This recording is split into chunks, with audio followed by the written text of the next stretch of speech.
Palestine was a land without people for a people without land. I'm not asking you to change your mind overnight. Changing deeply held beliefs, they take time. I should know.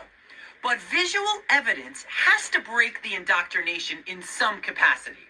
The point of this post is that these things existed before the creation of the state of Israel.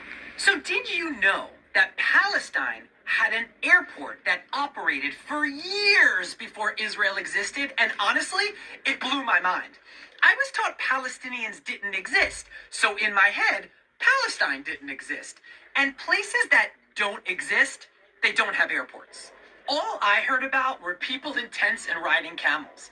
The Zionists were the ones who brought innovation to the desert.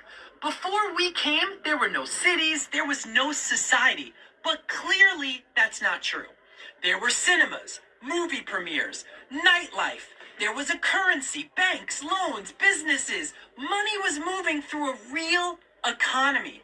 There was a newspaper. Everything a modern society would have to have was in Palestine. And here's the part that will blow your mind. Even David Ben-Gurion, who would go on to become Israel's first prime minister, carried a passport issued by, you guessed it, Palestine. That's not symbolic. That's documented reality. This wasn't empty land, but they want you to believe that it was. They want to erase the history in order to justify occupying the land and killing its people. But it was a functioning society. So the question isn't whether people were there. The question is why so many were taught that they weren't there.